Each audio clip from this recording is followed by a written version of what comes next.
আসসালামু আলাইকুম রহমতুল্লাহি ওবরকাত। আজকে দেখাবো মানকচুর কাঁচা ডেঙ্গু পুরানো ভর্তা। বাড়ির উঠান থেকে আম্মু একটি কাঁচা মানকচুর ডেঙ্গু কেটে নিয়ে এটাকে 4 পিস করে এখন এটাকে তারের সাহায্যে আমরা গেঁথে নিচ্ছি। এই যে 4টা পিস এখন আমরা চুলার গড়গড়ে আগুনে পুড়িয়ে নিব। দেখতেই পাচ্ছেন আপনারা মাটির গড়গড়ে চুলায় আগুন চলতেছে। আমরা 4টা মানকচুর ডেঙ্গুগুলোকে একদম সুন্দর করে পুড়িয়ে নিছি। এখন এই পোড়া মানকচুর ডেঙ্গুগুলোকে আম্মু টুকটুক করে দেখুন কি দারুণভাবে ছিলে নিচ্ছে। একদম টান দিলে সুবলাগুলো চলে আসতেছে। আমাদের মোটামুটি ছিলা কম পোড়ানোর পরে দেখুন কি দারুণ একটা কালার আসছে। এখন এটাকে পিস পিস করে নিয়ে আমরা শিলপাটায় এটাকে বেটে নিব।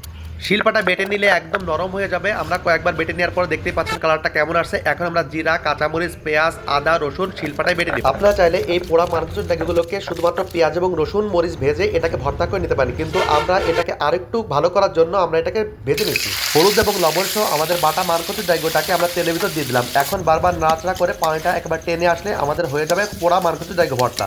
দেখতেই পাচ্ছেন হয়ে গেছে আমাদের সেই ডেঙ্গুটা। কি দারুণ একটা কালার। আপনারা অবশ্যই বাসায় ট্রাই করবেন। আর যে পর্যন্ত ধন্যবাদ সবাইকে।